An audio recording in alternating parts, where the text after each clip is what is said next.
Serious மேட்ச்ல எல்லாம் 6 அடிச்சுட்டு வேர்ல்டு கப்ல சூப்பர் 8ல சிங்கிள் கூட அடிக்கிறதுக்கு வழி இல்லாம தடவிக்கிட்டு இருக்காங்க இந்திய அணி. எரியிற நெருப்புல எண்ணெய் ஊத்துற மாதிரி அபிஷேக் சர்மா தான் ஆட மாட்டான்னு பார்த்தா 5வது விக்கெட் வரைக்கும் எவனும் ஆட மாட்டான். இந்த தோல்விக்கு முக்கியமான காரணம் என்ன தெரியுமா?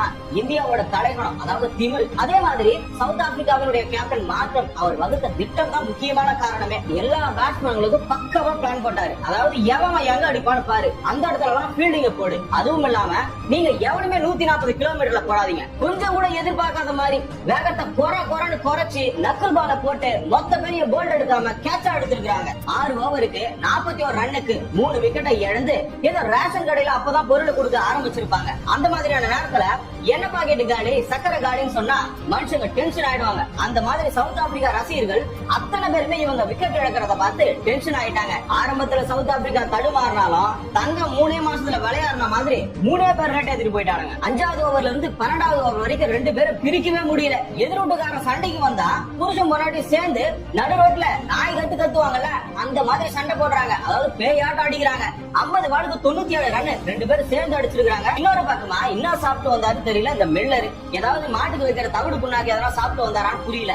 ஏன்னா 35 பாலுக்கு 63 ரன் அடிச்சு 7 4 3 6 அடிச்சு தம்சம் பண்ணிருக்காரு. புருஷனும் பொண்டாட்டிய சண்டையை நிறுத்தினா கூட மச்சு வச்சு சண்டையை விடுற மாதிரி தெரியல. அதாவது ஸ்டப்ஸ் தான். அக்கா புருஷனான மில்லர் கூட சேர்ந்து 20 ரன் அடிக்கிறாரு. யான்சனும் பாட்ஷும் சீக்கிரமா அவுட் ஆனாலும் ரபடா ஓரவா நிக்க வச்சு நிக்க அடிக்கிறாரு. அதாவது 44 ரன் அடிச்சிருக்காரு. கடைசி ஓவர்ல 2 6 188 தான் அடிக்கணும். மார்க்கம் வளைய வீசுறது என்னமோ மீனுக்கு தான், ஆனா மாட்டது திமிங்கலம். வேர்ல்டு கப்ல பீக்ல இருந்த pocket size diamond Ishan Kishan 3வது பால் வரைக்கும் அடிக்க விடாம சுத்தல்ல விட்டாரு மார்க்கம். 4வது பால்ல மார்க்கம் கையால நரபலியானாரு 0 ரன்ல. அதுலயும் திறப்பருமா இதை ஒரு தீவுல ஒருத்த மாட்டிக்கிட்டா எங்க போறதுன்னு புரியாது.